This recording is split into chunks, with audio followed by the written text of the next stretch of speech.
This happened like 2 weeks na ata. So medyo late na ako sa isyong to. Itong nag-viral na, meron ng 1.6 million reactions. Napakarami. 320k shares. Basti Arkscree. August 15, so 1 week ago. 1 week ago lang, nag-post siya saying, tangina mo, 911. Tumatawag siya sa 911 kasi yung papa niya inatake ata ng heart attack. We all know what happened here. Napaka-viral ng post na to. 10 minutes yung tumawag and narinig niya dun sa 911 call. On the other side, nagchichismisan lang daw yung nasa 911. Sinabihan siya ng wait while his father inaatake sa puso. So siya mismo yung nag-CPR and then dumating yung ambulansya, walang AAD, walang sapat na gamit, walang pumalit sa akin sa pag-CPR hanggang napunta sila doon sa hospital. Siya yung nag-CPR and then unfortunately talagang nag-pass away yung papa niya. So while he's at his highest level of emotion, gawa niyang mag-post talking shit, talking trash about the 911 and overall itong mismong Pilipinas. And maraming nakapagsimpasya sa taong to kasi sino ba namang di makaka-relate na makaka-feel sa kanyang heartbreak. Talagang heartbroken siya during sa time na to and galit na galit sa Pilipinas. And the next day ata, August 16, he is posting in response doon sa kanyang nag-viral na post.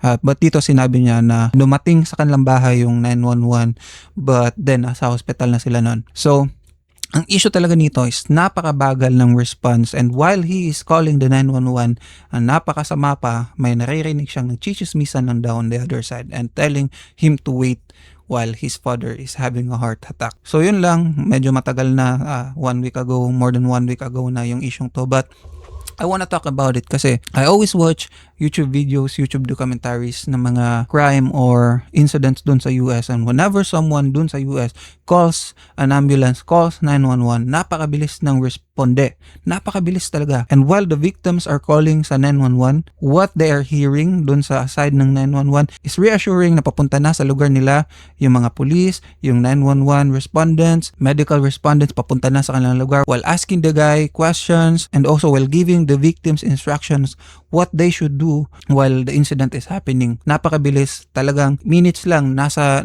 bahay na nila, nasa lugar na pangyayari yung mga police or yung 911 respondents.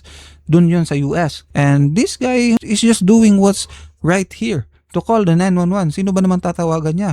Emergency to. So tumawag siya sa 911 and bad news talaga yung na-receive niya. While he is having a very traumatic emergency experience here, tumawag agad siya sa 911 and he is expecting na yung sagot dun sa kabilang side is papunta na mga police dyan, bigay mo location and this is what you're gonna do while the police, while our 911 respondents are on their way. But ang narinig nila is susmisan and wait.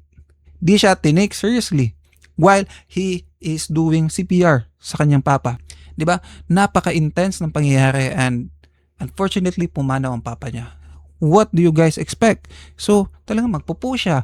He will rant about the 911 situation and the situation overall ng Pilipinas. And marami nakarelate. That's why nag-viral to 1.6 million. And dagdag ko na din, may issue din ako nakita, yung hospital bill nila na around 200k. And itong kapamilya ng patient nito, itong patient mismo, is a very good contributor sa PhilHealth niya. As far as I remember, may millions of contribution asa siya with his years of working sa PhilHealth. And then, when the time come na kailangan niya na yung PhilHealth contribution niya para magbayad dun sa bills niya sa hospital, he was denied. Even though kada sweldo na during those years na nagtatrabaho siya, he or she paying the PhilHealth every month. Walang mintis. Kasi automatic yan magbabawas talaga yan sa sweldo natin. Mandatory yan dito sa atin kapag nagtatrabaho tayo dito, kapag employed tayo, mandatory sa atin na magbibigay tayo sa PhilHealth. And when the time comes na kailangan mo na yung contribution mo, anong ginagawa? They want us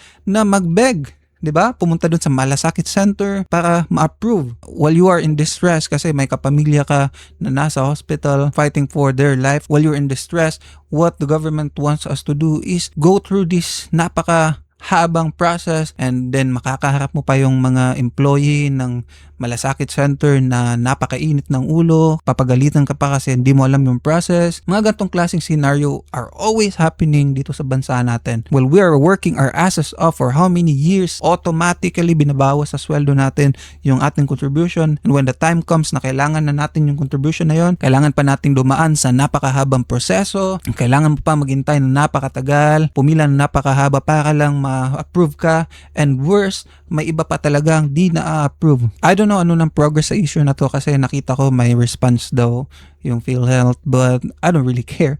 I don't really care kasi itong issue na to, this is all over the Philippines. Marami ang gustong mag-voice out against sa PhilHealth, against sa ating healthcare dito sa Pilipinas, and I see a lot of people na nasa ibang bansa na urging the Filipino, pumunta na kayo sa ibang bansa kasi walang hope dyan sa Philippines, especially the healthcare of the Philippines. And this post from Basky Arski is just another example of it. And I saw na nag-respond pa ata yung nasa katungkulan against dun sa nag-viral na post. Why are you guys responding with words dito sa mga mamamayan natin na just expressing themselves? Why are you guys responding against them? Mag-respond kayo through proper act. Di ko talaga ma-understand sa employment system natin dun sa Philippines eh. Kapag magtatrabaho ka, automatic na mababawas sa'yo yung mga sweldo mo. Hindi siya voluntary. It's not voluntary. And sometimes pa, marami dito sa Pilipinas, private offices o mga employer na di nagbabayad ng mga benefits nila para sa kanilang mga employee. It's not right. The Philippines should do better. But can we hope? Possibly. Let's not stop hoping for the betterment of the Philippines. Kasi ito, it just takes a good leader and then everyone follows. Diba? Yan lang muna ngayon sa video to. Magkita-kita ulit tayo sa susunod na video na gagawin ko. Mag-subscribe kayo dito sa channel guys, and then i-ring nyo yung notification bell nyo para malaman yung nag-post na ako. May bagong post, hindi lang nakilat. So yan, salamat sa panunod and see ya.